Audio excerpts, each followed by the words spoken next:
প্রায় ৫০ বছর পর মায়ের কাছে ফিরলেন দুলি ওলসেন। দুলি ওলসেনের ফেরার খবর রাখছেন আমাদের সহকর্মী শাহনাজ শারমিন। মানিকগঞ্জের শিবালয় মুক্তানগর গ্রাম থেকে সরাসরি যোগ দিচ্ছেন আমাদের সাথে।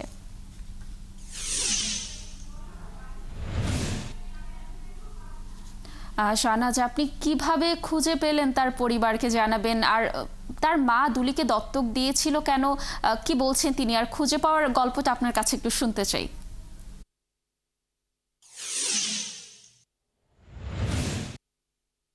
ধন্যবাদ। যেটি বলছিলেন যে আসলে ৭৭ সালে দুলি চলে যায় সমাজসেবা দপ্তরের মাধ্যমে নরওয়েতে আন্তদেশীয় যে দত্তক প্রকল্প ছিল তার অধীনে, এবং বলছি আপনি পুরোটাই বলে দিয়েছেন যে অভাব অনটন ছিল, কিন্তু দুলি যেটি বলেছে আমাদেরকে, দুলি কিছুক্ষণের মধ্যেই এসেই মুক্তানগর গ্রামে পৌঁছাবে। সে বলছিল যে সে যখন ওই পরিবারে বড় হচ্ছিল তার শুধু মনে হচ্ছিল কিছু একটা তার কাছে নেই, কিছু একটা শূন্যতা রয়েছে।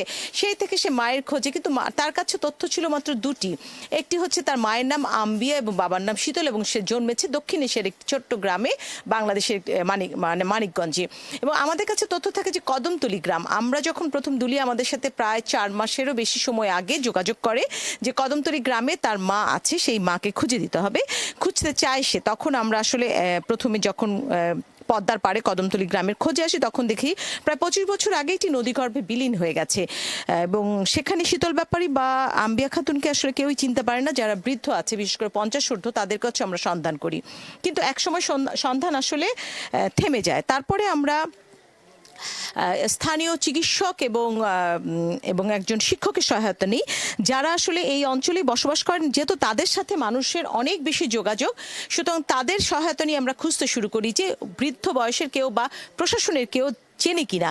এবং এমনি করে আসলে আমরা খোঁজ পাই যে একজন ইউনিয়ন পরিষদের, গোপীনাথপুর ১ নম্বর ইউনিয়ন পরিষদের একজন মেম্বার শীতল ব্যাপারীকে চিনতে পারেন, কিন্তু তিনি বলতে পারেন না নদী ভাঙনের পর কোথাও অবস্থান করছে, কারণ নদী ভাঙনের পরে তারা সবাই দূর দূরান্ত অন্যখানে অবস্থান নেয়, বাসস্থান তৈরি করে। এরপর আমরা যে শিক্ষকের সহায়তা নিয়েছিলাম, তিনি আসলে আমার সাথে আছেন। আমি একটু তার সাথে কথা বলতে চাই যে প্রায় ২ মাস পর তিনি খুঁজে পান যে বয়স্ক কিছু মানুষ আসলে বলতে পারছে যে শীতল ব্যাপারে আছে, এবং তারপরে তার মুখে একটু শুনি যে শেষ কার কাছ থেকে তিনি আমাদেরকে সন্ধান দেন যে আম্বিয়া খাতুনকে তিনি খুঁজে পেয়েছেন। জি, আসসালামু আলাইকুম। আমি প্রথমে আমার এক বড় ভাই ডাক্তারের কাছ থেকে, শহীদ ডাক্তার, তার কাছ থেকে ইনফরমেশন পাওয়ার পর আমি আমার মেম্বারের কাছে জিজ্ঞেস করি, ওই ওয়ার্ডের ১ নম্বরের লতিফ মেম্বার। উনি একটা সোর্স দিছে, আমার স্কুলের এক ছাত্রী আছে, তার দাদি তাকে চেনে।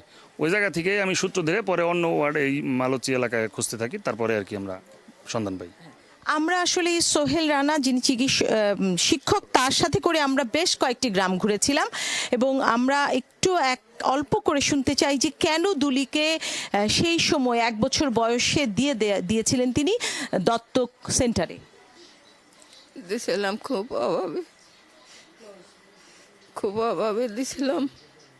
ওর বাপে বাড়ি থেকে খেদাই দেয়, এখন দুধ সাদা এখন কাপড় পরাইয়ে বাড়িতে নামাই দেয়। পাশের বাড়ি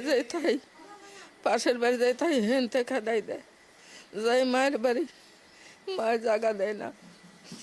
অন্য বাড়ি যায় তাই, তারপরে গ্রামের সম্পর্কে মামা হয়, তার হাতে ডাকা পাঠাই দেয়। ডাকা যাই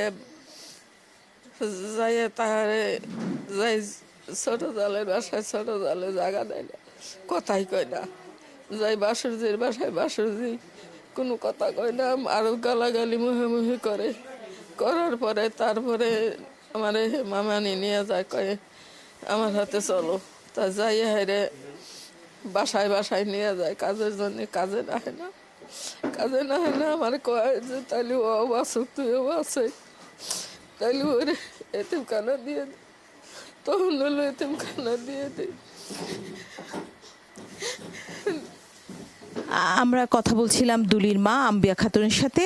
দেখছিলেন যে আসলে কিছুটা অসহায় হয়ে, নিরুপায় হয়ে তিনি সন্তানকে দত্তক দিয়েছিলেন সমাজসেবা দপ্তরে বিনা শর্তে, এবং তার ১৪ দিন পরে তিনি আরেকবার যান সন্তানকে দেখতে, কিন্তু তখন সন্তানকে দেখবেন।